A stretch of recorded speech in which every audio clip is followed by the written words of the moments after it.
جیسے خواب ہے، آپ کو جو خواب نظر آتا ہے اس میں آپ کا اختیار ہوتا ہے؟ کوئی نہیں ہوتا نا۔ اور آپ یہ بھی دیکھتے ہیں بعض کا چھوٹے کو خواب نظر آ جاتا ہے، بڑے کو نہیں آتا۔ چھوٹی بچی کہہ رہی ہے اپنی رات میں نانا جی آئے دیکھے، اور باقی صبح نانا جی آ جاتے۔ ایسا ہوتا ہے یا نہیں ہوتا؟ لیکن کبھی کسی نے یہ نہیں کہا کہ جب بڑوں میں سے کسی کو خواب نہیں آیا تو یہ جھوٹ بولتی ہے۔ کبھی کسی نے کہا؟ کیوں؟ یہ خدا کے اختیار میں، وہ چاہے بچی کو دکھا دے، اس کی والدہ کو نہ دکھائے۔ قرآن دیکھو، یعقوب علیہ السلام باپ ہیں، یوسف علیہ السلام بیٹے ہیں جی۔ یعقوب علیہ السلام کے کبھی اپنے مبارک ہاتھ آنکھوں پر نہیں پھرتے تھے، غور کریں بات پر، پھرتے تھے یا نہیں؟ لیکن بینائی واپس اور یعقوب علیہ السلام کی قمیض لگ گئی۔ یہ تو قرآن کی بات ہے نا، اللہ کی قدرت ہے نا۔ اللہ تعالیٰ چاہے زکریا علیہ السلام نبی ہے یا نہیں، اور بی بی مریم ولی ہے۔ بی بی مریم کو بے موسم پھل مل رہے ہیں، نبی کو اس وقت نہیں مل رہے۔ اللہ کی مرضی ہے نا۔ اللہ تعالیٰ جس کو عطا فرمائے، اللہ تعالیٰ کے محبوب حضرت محمد الرسول اللہ صلی اللہ تعالی علیہ وسلم ہے، اور ان کو کتنا پیار اور کتنی محبت ہے ام المومنین سیدہ عائشہ صدیقہ رضی اللہ تعالیٰ عنہ، ہے یا نہیں؟ لیکن وہ خدا کی قدرت دیکھو، مریم کو بغیر سمجھ کے بیٹا دیتا ہے، عائشہ کا خاوند موجود ہے، بیٹی بھی نہیں دے رہا۔ اس کی قدرت ہے نا، اس کی مرضی پر ہے نا۔ اس لیے یہ جو قیاسات عثمانی نے شروع کر رکھے ہیں یہ غلط قیاسات۔ یعقوب علیہ السلام باپ ہے، یوسف علیہ السلام بیٹے ہیں۔ یعقوب علیہ السلام کے ہاتھوں میں بھی اتنا تاثیر ظاہر نہیں فرمائی جو یہ یوسف علیہ السلام کی قمیض میں ظاہر فرما دی۔ تو اس لیے جہاں قیاس شریعت میں ہے وہاں تو یہ مانتا نہیں، اور جو خرق عادت ہے وہاں قیاس کرنا شروع کر دیتا ہے۔ تو خدا کی توحید کا نام لیا اور انکار کر دیا توحید کا، کیونکہ معجزات کا انکار اور کرامات کا انکار اللہ کی قدرتوں کا انکار۔ اللہ کی قدرت کا انکار کرنے والا کبھی بھی توحید پرست ہو سکتا نہیں جو خدا کی قدرتوں کا انکار کرتا ہے۔ اور یہ کہنا کہ اللہ میں انسان سے زیادہ قدرت ہے ہی نہیں، جو کام میں کر سکتا ہوں اتنا ہی اللہ کر سکتا ہے، اس سے زیادہ اللہ تعالیٰ نہیں کر سکتے، یہ کفر ہے، ایمان نہیں۔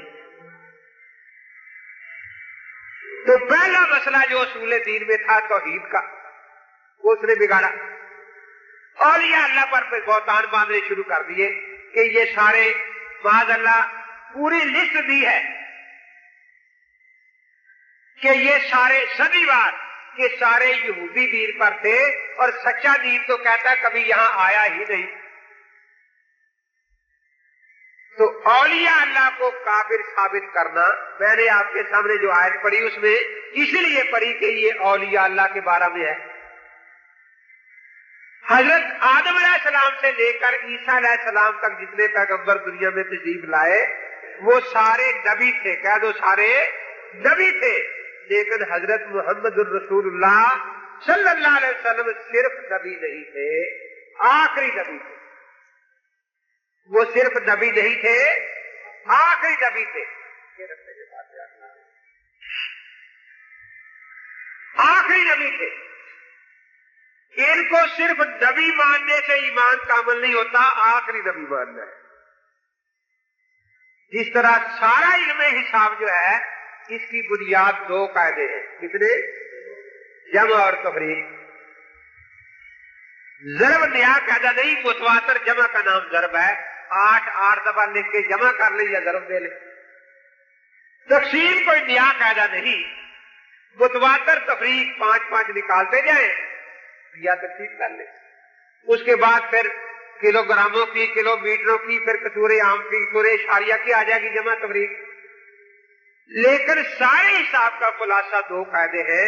اسی طرح اللہ تعالیٰ نے حضرات انبیاء علیہ السلام کو بے شمار صفات سے نوازا، لیکن بنیادی صفتیں دو ہے، باقی سب انہی کے پھل اور پھول ہیں۔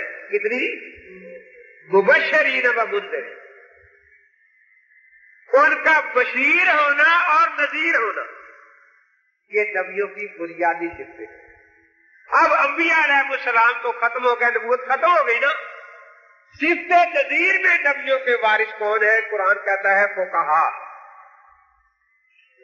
فلولا نفر من كل فرقة منهم طائفة ليتفقهوا في الدين ولينذروا، یہ انذار صرف نبیوں کی ہے نا، سمجھے، ولينذروا قومهم اذا رجعوا اليهم لعلهم يحذرون۔ اس لیے علامہ سرخسی رحمۃ اللہ علیہ مبسوط اپنی کتاب شروع ان لفظوں سے کرتے ہیں، الحمدللہ الذی جعل ولایت الانذار للفقہاء بعد الانبیاء۔ اللہ تیرا لاکھ لاکھ شکر ہے کہ نبوت تو ختم فرما دی، لیکن ان کے وارث کو کہا دنیا میں قائم رہا۔ تو صفت نذیر میں آپ کے وارث کون ہیں؟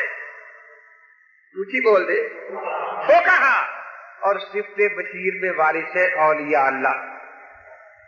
یہ سورہ یونس میں نے آیت پڑھی نا اولیاء اللہ والی، آگے کیا ہے؟ لَهُمُ الْبُشْرَى فِي الْحَيَاةِ الدُّنْيَا وَفِي الْآخِرَةِ۔ صفت بشیر میں وارث کون ہے؟ اولیاء اللہ۔ کیوں؟ دین دو چیزوں کا نام ہے۔ کتنی چیزوں کا؟ تعمیر الظاہر والباطن، یہ ظاہر بھی درست ہو جائے اور باطن بھی درست ہو جائے۔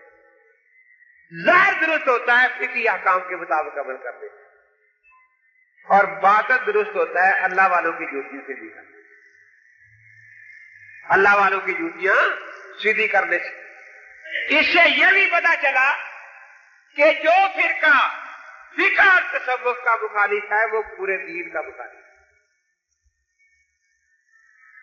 اور جس جماعت میں دونوں چیزیں ہیں، فقہ کے چاروں امام بھی حامد، تصوف کے چاروں سے بھی حامد، یہ نبی کی کامل وارث جماعت ہے،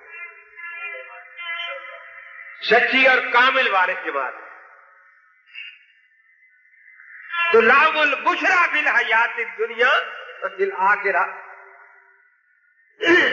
اصل میں پہلے جب قرآن پاک نازل ہوا تو مخالفین قرآن کو مانتے نہیں تھے، اب حالات بدل گئے۔ اب جس نے بھی قرآن کا کوئی غلط عقیدہ بنانا وہ قرآن کا نام لے کر جھوٹ بولنا شروع کر دیتا ہے کہ قرآن میں یوں آیا۔ یہ آج جو ہے آیت اولیاء اللہ والی، یہ عثمانی نے اپنے رسالے میں لکھی،